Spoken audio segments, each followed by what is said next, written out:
Good evening and welcome to a rather strange edition of the Odd to Know Better podcast this evening. I'm here on my own. Carl to recognise that in order to be able to use the internet in a new property, you actually have to connect the internet in a new property. So he won't be joining us this evening. So I'm afraid you're stuck with me. And as we move forward, we might be joined by a couple of friends of the podcast. So get your comments in. There's one or two exciting things to talk about just before we get into the game. But yeah, get your comments in and I'll get to them as and when I can. Hi, this is Don Matteo and you are listening to the Ought to Know Better podcast. Let's do this. Leeds are shit. We're recording, you know. Oh, shit. We had a good start. I don't think we've got the personnel. You can fucking laugh all you want, you absolute bellend. I think about things. That's why you lot are idiots. A melted version of a dick that's been shrink wrapped. The absolute elite shithousery of this. Hello and welcome. So this is the Berardi Coke for the West Bromwich Albion game. Just before we get into that, I do want to talk about something that's a little bit exciting, and it's been in the wings for a little while. Another podcaster called Joe Blackburn has been working on putting together something for this summer. So in aid of Prostate Cancer UK, we're looking at potentially inaugural, potentially annual, but we're looking at getting together a football match between Leeds United content creators. So if you go and find Joe Blackburn on Twitter, you'll be able to find the tweet about it that shows all of the people that are involved and the I'm in video. Really quite excited by it. It should be a really good event. We've got a few things in the irons in the fire around things that we're going to be able to get involved in on the day. Obviously, it focuses on the football match, but also focuses on the fundraising aspect. So we'll be able to share as we get closer to the day the fundraising links and really appreciate everybody. If you can't give, then sharing the tweets and getting involved in the comments and just going out and letting people know that it's going on if they're not heavy users of social media, because it's a really, really important thing that we get as many people aware of what's going on as possible. It is in aid of Prostate Cancer UK, and I think that that element of the event is so important. Cancer touches so many lives, and it is really important not just to raise the money, but to raise the awareness and ensure that people are healthy and safe and looking after themselves. So, but really exciting to. It's an excuse to go out and buy some new football boots as well, which is always nice. It's been a while, so rather than dusting off my old ones, I'm going to be getting some new ones and treating myself. So that's nice. And yeah, just if you can go and watch the videos, get involved in the comments. Anybody that knows anybody that can help with putting the events together and coordinating and anything like that, then get in touch with myself or Joe Blackburn or anybody else that's involved in putting out the content. Really looking forward to it. So that should be really good. Just a couple of comments. Paul Brennan is with us. Hi, Paul. And Scooby's with us in the comments as well. I am aware that Joe Wayman is live at the moment, and we didn't give much notice of this one because we've had a couple of little hiccups, let's just say, in the run-up to this one. So is what it is. We'll crack on, and hopefully people can play catch-up after the fact. So let's move on to West Brom then. So we are... we had a run-up to it. I'm just bringing it up. I'm just going to read out some of the things that Tony Mowbray said in the build-up to the game, that he wanted to be respectful of Leeds' talent and league position, but stressed his side aren't travelling to Ellen Road to be submissive. And he laid out right from the start that he thought it was going to be a good game, but that they want to come with a plan, work hard, be structured, and try and score a goal or two, which I think is pretty much how it went. I think I'm going to pop up my favourite little graphic here that I tend to share on these things. Is a momentum graph. So you can see there that in Leeds' first aspect of dominating the play. We've got our goal. I think equally, if you look at West Brom's, they're in a position where actually they've dominated for quite a period before getting their goal. I think it's fairly true to say that Leeds could have gone on to win the game. Looking at the momentum graph, lots of possession in the second half, and actually from a momentum perspective, quite a significant difference through that second half. It's one of those where on the day, I think Dan James could have had a hat-trick, could quite have easily been in a position where he'd got himself a couple of assists as well. It was just one of those where just wasn't quite working. And there was one where Bogle ran after a ball over the top and managed to keep that in. He got absolutely wiped out, which was a pretty horrendous tackle. But yeah, got wiped out, but left the ball on the pitch. Dan James picked it up and could have whipped it in with his left foot. He wasn't too far wide. We then had a free header, shortest man on the pitch at the time. Ramazani went on. So yeah, pretty much the shortest man on the pitch. Free header, not very far out, so could have potentially done better with that. And then the flashed effort at the near post in the second half as well. So on another day, you could have seen Dan James ensuring we took away the 3 points, but it's one of those where actually one of my favourite stats that I've seen over the course of the weekend was Johnny Cooper's saying that in 2025 so far, Dan James has more assists than any other player with 6, which to say we've only just hit March is quite a decent return for a winger, I would say. So we can't grumble too much. One of the things I am going to grumble about actually is we are unbeaten in the league since November. We've tonked some sides. If we think Watford, if we think Cardiff, we've battered some sides. Some sides we've battered and not quite got the result or the scoreline that really the play deserved. And at the end of the game, having played against the only remaining side in the top 6 that we have to play for the rest of the season, unless significant changes happen, there was actually booing in the Kop. And there were a couple of, to be fair, there were a couple of lads around by me that were fuming at the fact that there was booing in the Kop. It's quite unbelievable that we've got to this point in the season, top of the league, battered teams, had the Farker football is boring comments earlier in the season, and then he's really put that to bed. And you still have people that will sit in the stands and boo.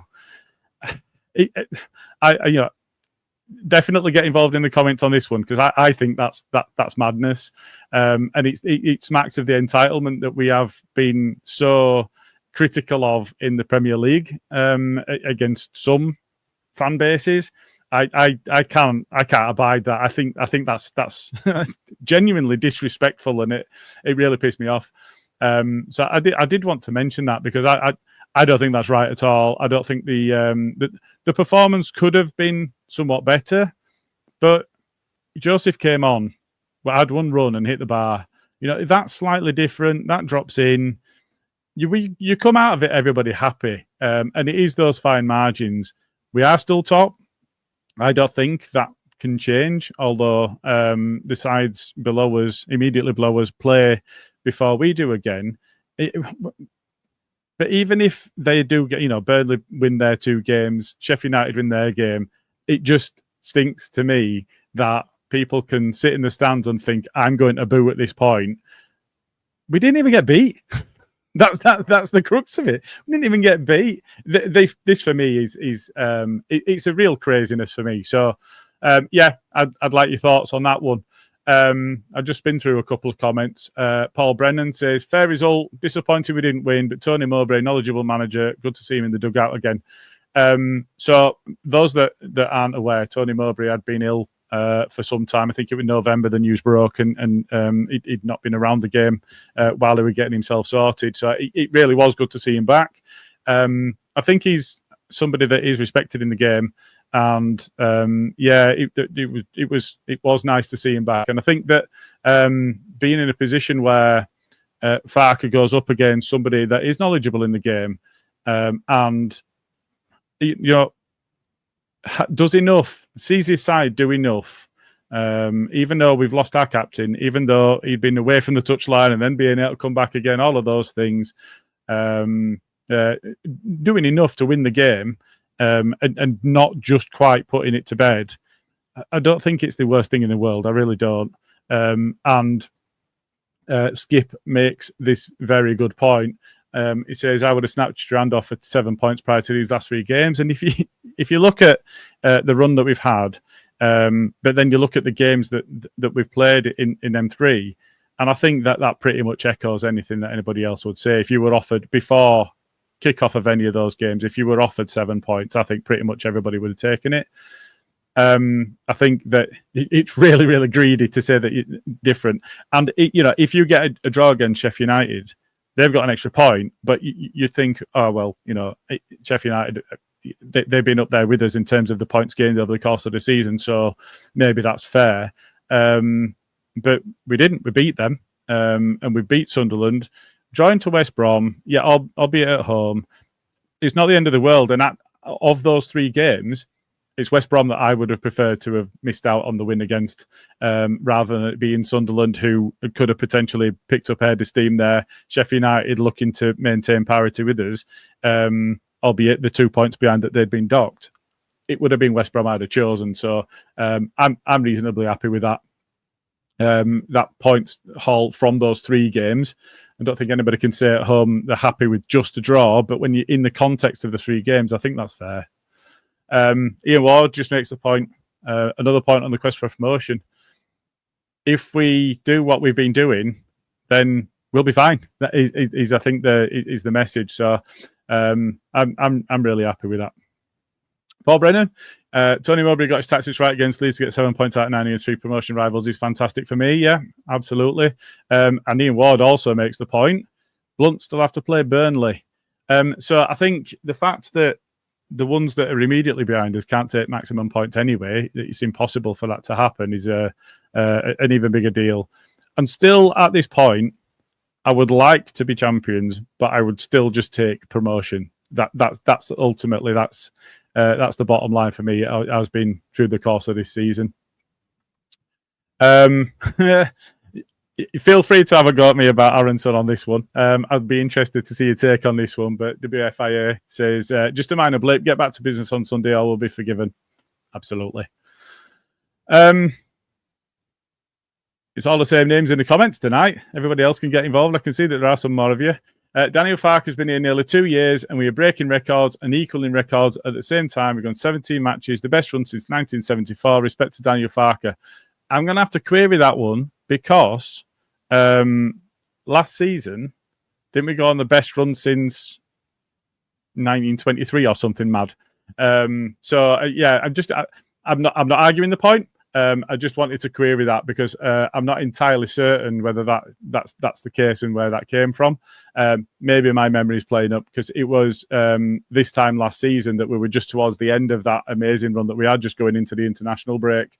Paul, if you're still there, get involved in the comments. Here's a question from Skip. If Richards get relegated, I'd consider putting in a bid for Leif Davis. I think the thing about that, so if you look at Firpo, got his goal in this game, but has had quite a few assists as well in the run-up to this. I think that's one of those where Davis is very good in attack, as is Firpo. But for me, I'm looking to try to bring in somebody that is a lot more solid defensively, offering us the option of being more solid and structured or getting forward a little bit more. So I think for me, I'd be looking to, and I do think that we need to, if we're looking to bring in somebody in the fullbacks, I'm looking to bring in somebody more solid. Just my personal preference. So I think, if we come back to the game and look at the balance of the game, I thought, well, I'm going to have to get it off my chest anyway. I thought the ref was absolutely appalling. We were in the Kop. That's where I heard the booing. anybody that watched it on TV, I'd be really interested in your take on it, because obviously when you're at one end of the pitch or the other, offsides is really difficult to see. There were 3 or 4 that really were perplexing to me that I really didn't think that were called right, and were quite some distance wrong. Equally, we were able to look down the line, and there were a couple of times the line wasn't flagged. It had not gone out. There were a couple of times it didn't flag. It had gone out. So just all round the officiating in that game were really poor. Hey, up! I just seen that you're on your own, so I thought I'd come on and say hello. I thought I can't be in there on his own all that time. So apologies, I'm on my phone, but I thought I can't let him sink on his own. You all right? Where are you? I'm in room. I've just got out of the shower. Oh, you're at home?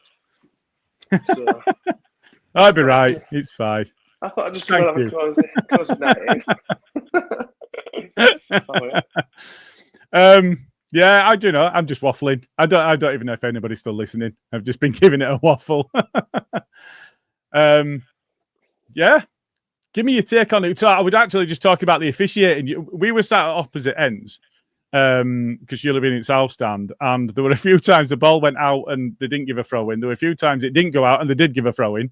There were some perplexing offsides, and I was just asking for anybody in the comments that had seen it on telly and seen any of the replays and seen some of the offsides, because they were perplexing. But just all round, the officiating were awful, genuinely awful, all round. I think that the referee had a pretty poor game, to be honest. I was like, it's weird. You said about the ball going out of play a few times, because I was flabbergasted the amount of times that it looked like it had gone out and it kept it in. And the one time we looked like we just literally just skirts around the edges and they blew it for going out. I was just like, this fucking guy, so inconsistent. I think he had an allergic reaction to his cards, or maybe an allergic, some sort of allergies. I don't know. Maybe he could have done with swallowing an antihistamine before he got on pitch. But I don't even think he issued a freaking card, did he, that game? I don't think so. I don't remember seeing one, and I think it could be the first game I don't think I've ever seen a card being issued in a game. I'll be honest, I thought Callum Stiles could have been sent off for 2 yellows and he didn't get one. They're number 4. Oh, what a bit of a shithouse, wasn't it? But yeah, so difficult one, that one. I said on Twitter afterwards, I think it wasn't the result we wanted, but I think it was a result that we needed. Kind of humble us and to kind of bring us down to earth with a bit of a bump, not to get too ahead of ourselves and to, kind of just, whatever. Not that it's storming, because everyone were absolutely buzzing, but I think sometimes, singing champions again and stuff like that, I'm thinking, freaking hell. There's a lot of football to be played here, and there's people all around me singing champions again, ole, ole. I'm like, no, I'm not singing that, because I just know, how many times we've been freaking burnt by that before. So, yeah, I think people were getting a bit too giddy, a bit too ahead of themselves. So, good. I think it was probably a fair result as well. I think West Brom, I think they did really well, actually. They came with a game plan. They attacked us, which you don't see very often. They didn't necessarily sit behind the ball. I mean, obviously, in the latter stages of that second half, they certainly did. The shutters were up and that were it. They were defending a little bit better probably than they had done the whole game. But, we weren't really troubled too much at all. I think it were kind of won and lost in the middle of midfield. I think Ampadu might have had a bit of I think would he have been there, he might have had a bit of a better effect on the middle of the park. But I don't think they did bad. I think Rothwell lost ball probably too many times. Yeah, it was an interesting one with Rothwell, because he didn't give us them penetrating runs that we used to seeing from him, and the runs from deep. That just give me ball, I'm going to do it, and then running to edge at box and then picking the right pass. We didn't see much from him, did we? I mean, he did do bits. I mean, you can still see his quality, and there were moments from everyone. But I just think, I don't know whether it's complacency or maybe a little bit of overconfidence. Obviously, we scored early like we like to do, and it was like, it's game on now. You know what I mean? We'll see how many. Is it going to be another 7-0 thumping? But I think maybe a slight touch of overconfidence. And the play balls not really that we would normally play. Not being being a little bit too risky, not being as controlled and as slowing the build up as we would normally expect to see. But I think it's probably the right result for us, because like I get too excited thinking that we're going to smash absolutely everyone, we're going to beat everyone from now until the end of the season, because we won't do. And a point against West Brom, even if it's at home, is a good point because they are a very good team, and I think they're probably going to be in the final this year. I fancy. I can't see Burnley. I can't see Burnley up there. I can't see them shithousing a frigging the. Probably stick it on Sunderland and West Brom at the minute. Yeah, I mean, you say that, but then I remember being on holiday, and while I was away, Huddersfield Town shithousing their way through promotion in the playoffs without scoring a single goal from open play. So, really, Town that year.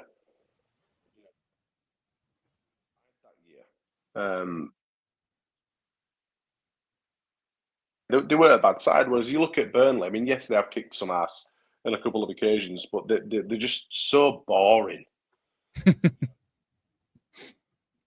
they cannot attack as well as, or certainly not as well as us. And if United and Sunderland, for me, they play better attacking football. Even West Brom to a degree.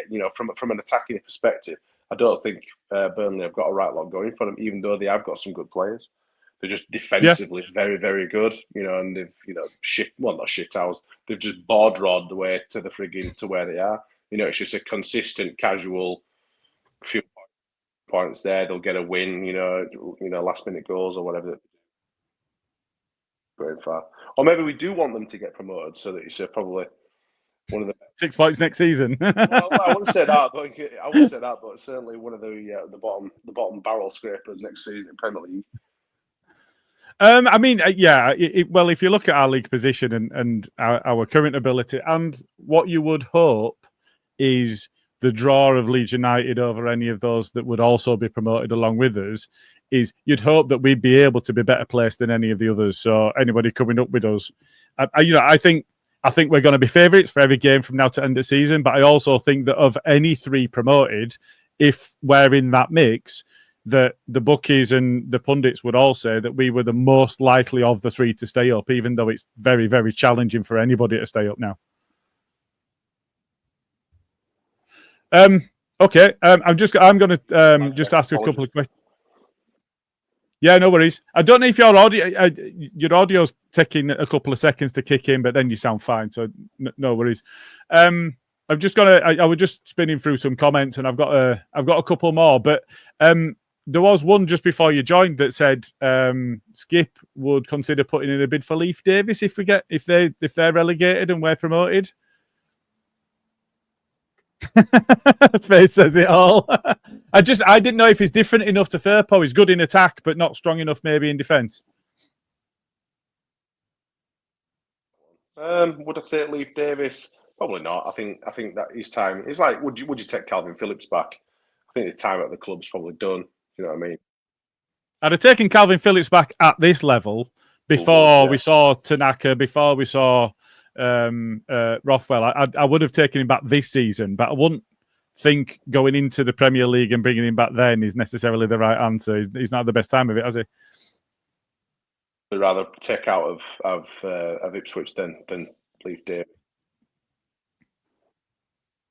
Because I'm still pretty confident that we're going to get promoted at the first time. When we do get up there, I should caveat that with if we do get to the Premier League, I think that the pool of players that we should be looking at, it should be a much higher caliber of player than Leif Davis.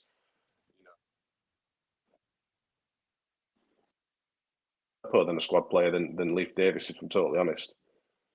Yeah, although having said that, I'm comparing him to Firpo, and as we know, Firpo would need an extension to his contract to even be around. So, there's that aspect as well. Bringing in Leif Davis as a replacement for Firpo and a starting left back might be an option, I suppose. I wasn't even thinking of it that way. So that's another element to that.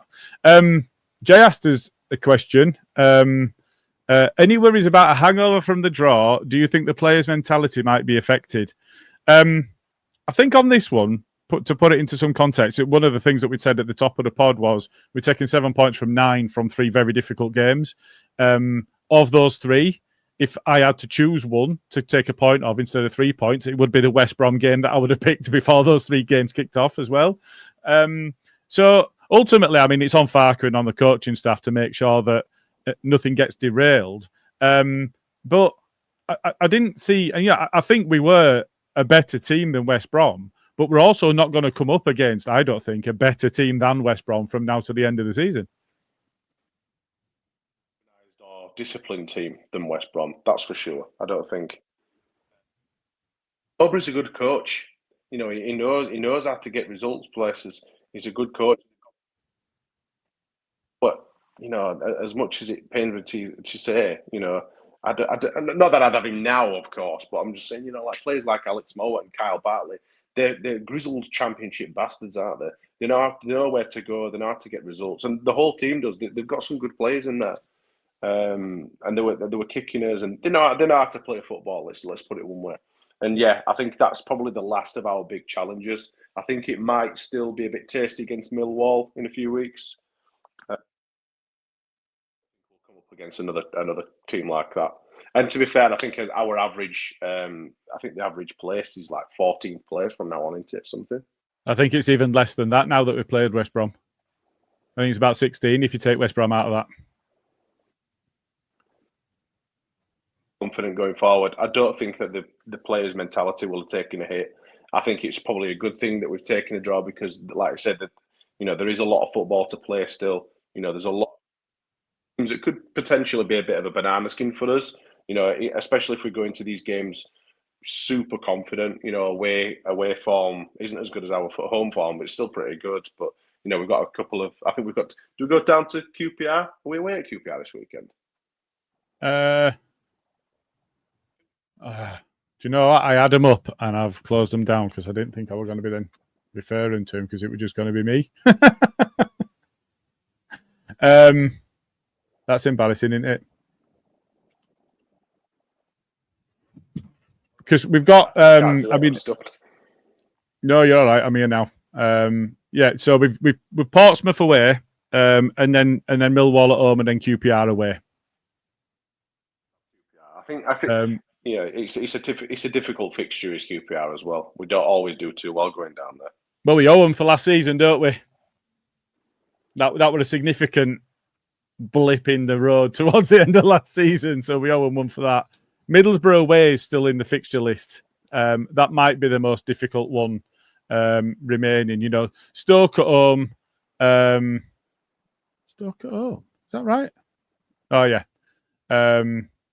We've got Oxford away, Preston at home, Borough away, Luton away. I mean, Luton have been abject. So, I mean, obviously they're going to beat us now. I've said that. But if you look at the run of fixtures and then compare that to Sheffield United, Sunderland, West Brom, you know, it's not... the games shouldn't be as difficult as those 3. The opposition are... You know, the league table, unless you're Johnny Woodgate, doesn't lie. They are up there. And we've played all 3 of them, got them out of the way, and we've got lower position sides. I think the only aspect around that is the sides right at the bottom are going to be fighting for their lives.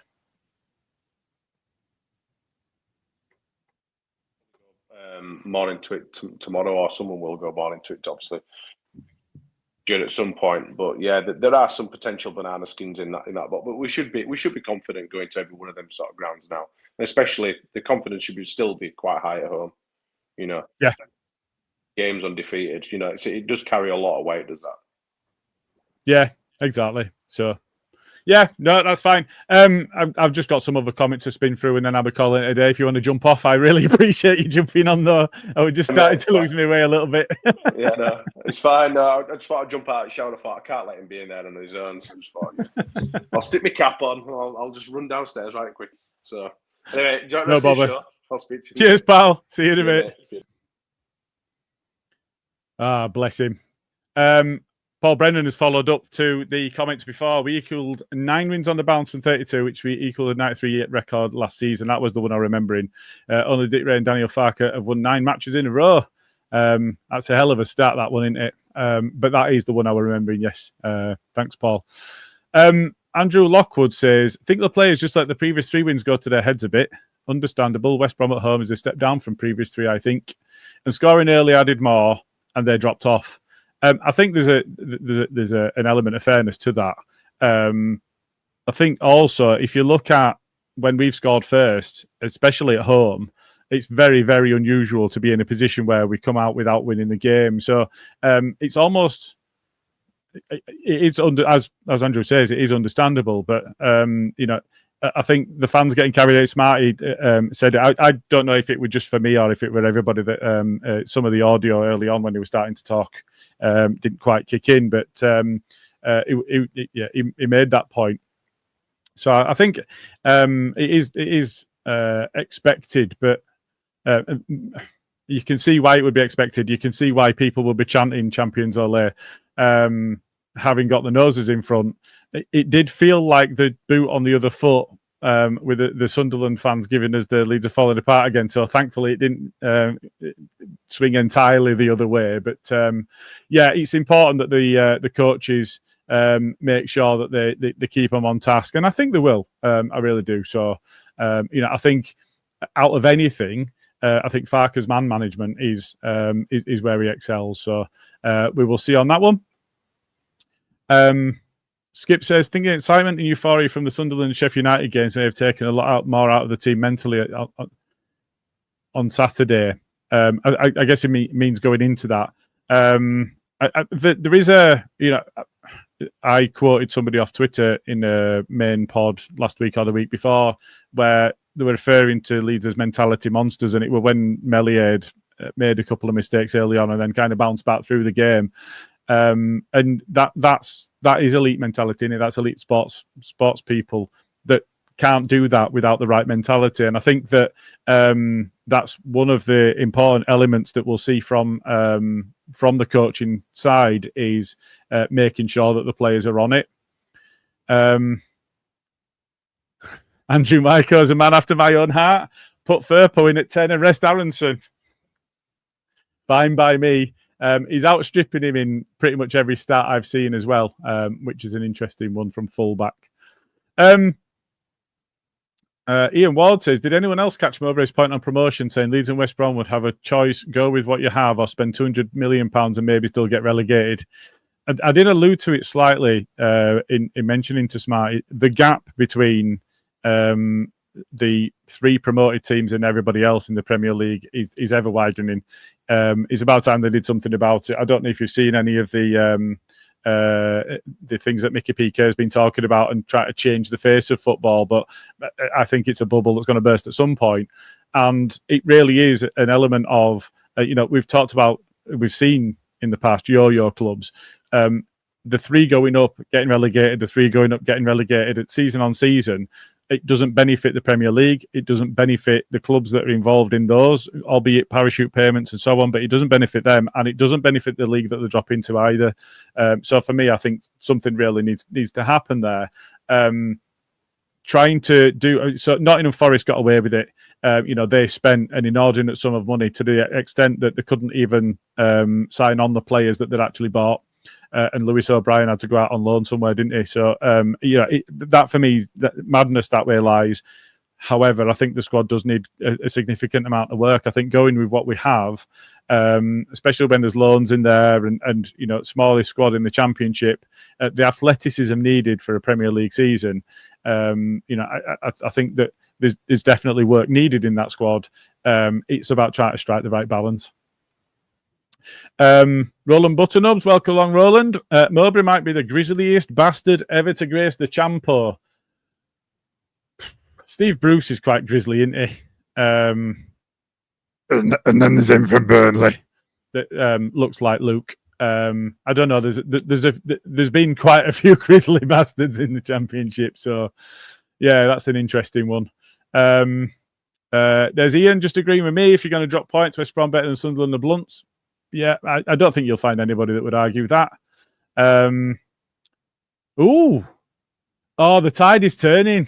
Michael says, Gilly, we haven't agreed about Anderson as a whole this season, at all, but he should see the bench. He just isn't doing enough since Watford. Thing is, who comes in for him? He just moved Pirot in 10. That is what he's been doing. He's been dropping Pirot at 10 and putting Joseph up front. It gives us very, very limited options from the bench doing it that way. I also think that if you look at the options, Nonto and Ramazani, I think either of them could do a job. It's about what sets you up best in terms of the structure of the side, isn't it? So I think it's an interesting conundrum, but it is obvious, even to an extent that it's been in the media stories the past couple of days about his form, and it has been since that period. I think he's at 11 games, 1 goal, no assists, and playing at 10 in a side that's been free scoring during that period is a really difficult argument to try to maintain. So, interesting. Stephen Horsman says, how do you have that many fouls and don't get a single card out the whole 90 minutes? I really don't know. It's it's a difficult one to try to answer that one. Roland again says, previous 2 matches really got to us. Keep at it until the very end, even if it didn't work. I feel like they were still putting in the effort. It just didn't quite work in the end, was my personal take from that. And then Smarty says, I did think Brendan was pretty part versus West Brom. His ineffectiveness going forward now is starting to wear thin. He's getting away with a lot because the team has been doing well and getting results. Yeah, I think that's I think that is fair. I'm glad you're all joining the train. Finally. I'm sure I'll get some shit for that one. It's fine. And Paul Brennan says, Tony Mowbray gave everything on the park when he played. Old school, didn't faff about, always gave 100%, gave opponents a battle, but would shake your hand after the match. Excellent defender. I think that's what it's all about. That's how I liked to play. It was attritional while on the pitch. Last question I want to ask is, I want you to try and identify a man of the match. Get in the comments on that one. And I really had a bit of a struggle with this, and I feel like I've copped out. I'll just let a couple come in if people are going to have their say. But if I just look at the SofaScore ratings for our players, Melier got a 6.6, Stroik got the same, 6.9 for Bogle, 7.1 for Rodon, 7.5 for Firpo, 7.2 for Rothwell, only a 6.7 for Tanaka, 6.4 for Solomon, 6.5 for Arrington, the 7 for Dan James, and a 6.7 for Pirot. I think they were all much of a muchness. I think Dan James was a bit unlucky. Rothwell all right in possession. Smart is called out one here. Rodon for me, I think last minute tackle slide was superbly timed. I don't know if you've seen that back. I've seen that specific bit back in the highlights. He actually slipped, managed to twist his body in such a way that he still took the ball, and then with the second man coming in, managed to play it away. I mean, it was just how he did that, but it wasn't a sliding tackle. He'd actually slipped over. To be able to slip over and then try, position, twist, and do whatever you need. It reminds me there were a couple of times. I think John Terry was one, which I'm not wanting our players to emulate at all. But he threw it. He was laid on floor and he threw his head at it and headed it away from on the floor. And I think Pontus might have done the same at one point as well. So yeah, that was it was down the other end from me. It was quite a miraculous play, but sorry, I would not have called it a play usually, but Roland Butternubs just said that was the best play of the match. It's a very American approach to saying it, but he's American and I'm not, but that's why I just wanted to explain that. So he's gone Rodon as well. And like I say, I think I was a little bit maybe a cop-out. I'd gone Firpo, and it was the way that he took his goal. I thought he was good on the ball as well. But yeah, mostly for the fact that he managed to get himself another goal, and to do that from left back, is fairly amazing. Oh yes, Marty says he totally fucked it up, and I thought it was gonna. Did well to recover. It was right in front of me. Yeah, of course it was. Yeah. Andrew Maiko went Rodon. Smarty went Rodon. Andrew also said Tanaka had a good second half. Andy Rowe went Rodon. Paul Brennan went Rodon. Yeah, I'm on my own. But Paul Brennan did say Junior Fairpower had a cracking match as well. But points out that Joe Rodon side before self every time player. I think that's right. He is one of my favourite players. Personally, I think he's the best centre back in the league. And I know that there are a few people on social media whose heads would fall off if I didn't bow down to the Lord and Saviour, Pascal Struijk, who I think is perfectly good at this level. But I think Rodon's the best defender in the league. And he's so quick that if the fullback's getting forward or Struijk running out to make a tackle, if any of them need covering, he's doing his own job and then he's covering everybody else as well. And I think that being able to do that, we need something better around him. For if we get into the Premier League, but at this level, to be able to do that and dictate play in front of him, he's very vocal. Is he for me the best defender in the league. Blaze Ray just asked the question. It must have joined partway through the stream. Are you lads going that stream a charity match? Yes, we are in. So I think there's 4 or 5 of us going to be playing in that. But yeah, watch this space. There'll be a bit more information coming out. But yes, absolutely. We are working with Joe Blackburn to try and make sure that the event goes off without a hitch. So yes, absolutely. All over that. And then, Mark Barlow says, I'm late to the party tonight. Apologies. Evening, Mark. I'm just bringing it to a close, I'm afraid. But yeah, if you watch back, hopefully there'll be a bit of content for you. We're being asked which positions we're playing. Smarty is a centre-back. I would a centre-back or a defensive mid. Carl, I think, might have been a winger. So, and Jay, I don't know. I don't know if he's played 11-a-side or just 5-a-side. I'm not sure. It can be in the comments. He can let you know himself. Just in terms of next steps, we have a main podcast tomorrow, which I believe is planned to be going ahead. But then we are in a position where I am just padding slightly so that I can get the information in front of me for Andy's Man Club. So we are in the right chat this time, because last time I went into the prediction league instead. So if you are going through a storm or have recently been through one and you're a man over 18, perhaps Andy's Man Club Leeds may be able to help you. With venues in Kirkstall, Pudsey, Central Leeds, Beeston, Seacroft and Morley, open 7pm till 9pm every Monday barring bank holidays. They also run weekly and monthly social events with the aim to get men talking and to smash the stigma around men's mental health. Details of venues and everything they're doing is at Andy's Man Club Leeds Facebook, so go give them a follow and help spread the word. Thank you very much. So we'll cut. Oh, hang on. Smarty's a centre mid left wing. I thought you were a centre back. Is that big Swede? You've missed your trick there. You missed your calling.